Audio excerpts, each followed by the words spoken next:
Hey, everybody. Welcome to Good Shepherd Lutheran Church. I'm Pastor Jamie, and I'm glad you could join us this week for our weekly devotion. It is a hot and balmy 55 degrees here in Kettering, Ohio. So we're having a heat wave in the midst of this wintry February. But the good news is the old dirty snow that's been here for a while is now melting away. So hopefully, I'm all for snow. I just like it fresh and clean, not so much the older dirty stuff. So hopefully we'll get this cleaned out and be able to have some fresh ground for some fresh snow. We still have some time.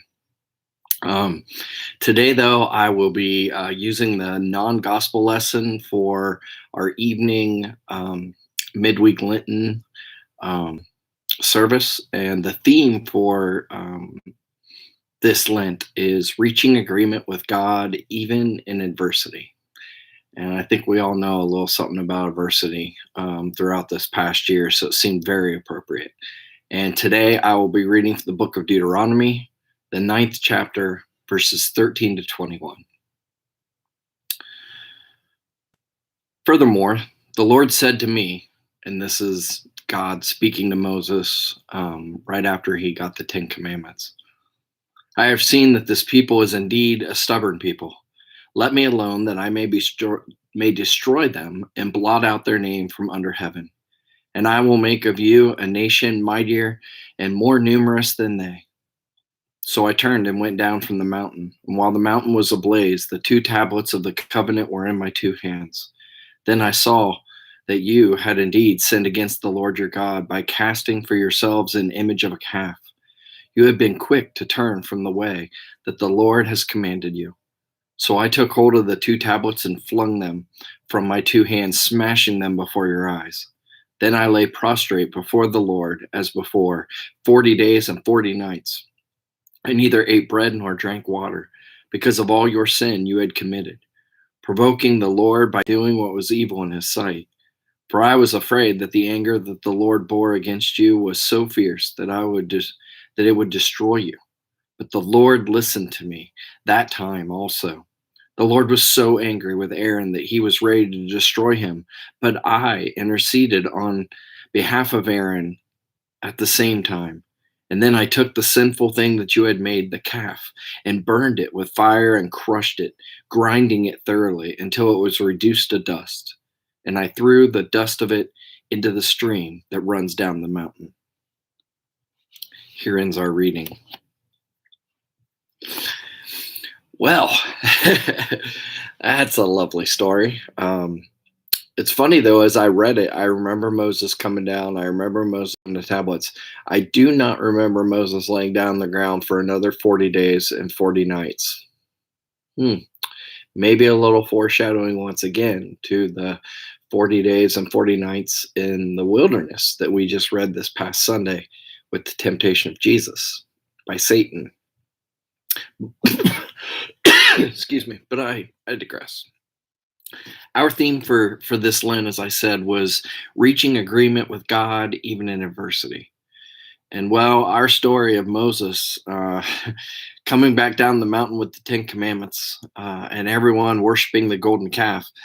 In Moses' anger, again, he throws down the stone tablets and breaks them. And we're told that he ground them up into dust and asked God for forgiveness of Aaron and of all the people of Israel that were there. I'm thinking that God might be pretty upset, and I don't know if God's really interested in reaching any kind of agreements. See, the book of Deuteronomy clarifies three things for us. Moses' old covenant plea, people of the old covenant problem, and God's new covenant promise. Moses called for all the right things: to love the Lord your God with all your heart, all your mind, all your soul, and all your might, and to love your neighbor. Jesus said these same three things, or these two things, and said that these were the first two and most important commands. Moses even urged these words that I command you, say, shall be on your heart. This command sounds just like what is promised again in the New Testament. Nevertheless, as loud or as long as Moses talked, the Israelites just don't seem to get it. They just we don't know if they're not listening, or at the core of their being there's some sort of hard of hardness of heart, like there was with Pharaoh when they were bound up in Egypt. The three words that Moses uses throughout this book to describe Israel's state are stubborn, unbelieving, and rebellious. Hmm. Sound familiar at all? I think we might be in that category at times as well. See, Moses' old covenant plea was for love to saturate the hearts and to fill people with the faith of God that overflowed in natural obedience. So the obedience wasn't a chore or a task. It was just something that happened.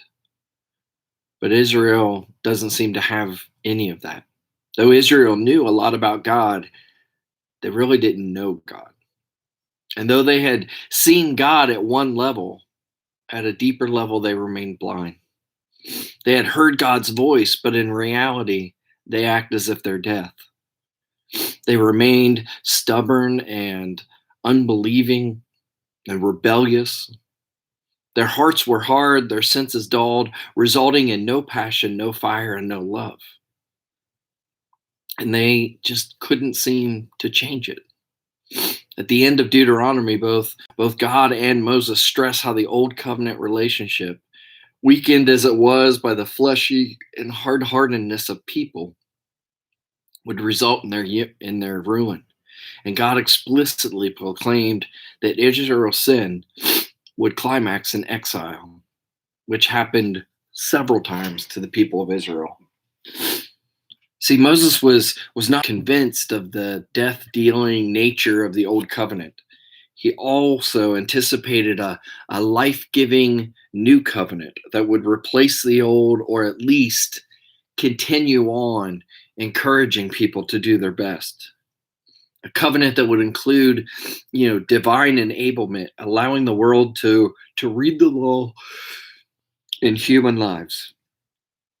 Moses stated that after the curse had been paid, the Lord your God will circumcise your heart and the heart of your offspring, so that you will love the Lord your God with all your heart, with all your soul, that you may live. Those are some pretty powerful words. In the age of now that we know of as the new covenant, God calls us again to love him with everything, and that love would be matched with empowerment. God would enable what he commands so that the new covenant would not be broken. And we are now in this age of fulfillment. God is inscribing his law on our new hearts, and his own spirit is empowering obedience. Moses himself knew that the old covenant bore a ministry of condemnation, and he anticipated the day when God's mercy would bring fresh repentance and transformation in the latter days.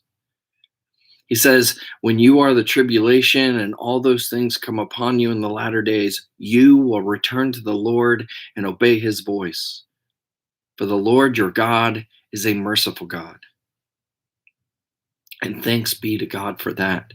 I'm sure that's what the people of Israel were saying, and I'm sure that that's what we say today.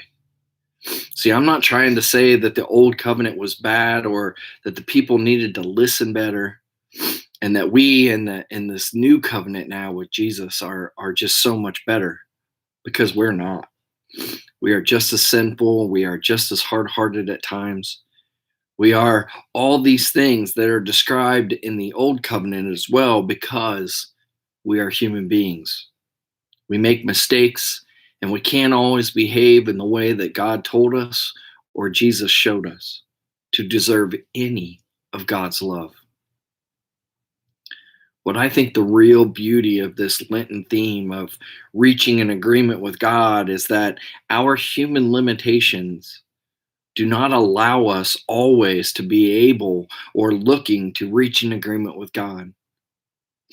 But God is always reaching for an agreement with us through the death and resurrection of Jesus. And hopefully, as we continue to travel together during this season of Lent, we will realize that God never stops reaching out to us. And that is something that we can be really thankful for. Well, that's what I got for this week, everybody. Feel free to join us tonight for our midweek service at 7 o'clock here on our YouTube channel or also on our Facebook channel. But until we see each other again, hopefully next week, if not tonight, take care of yourselves and each other.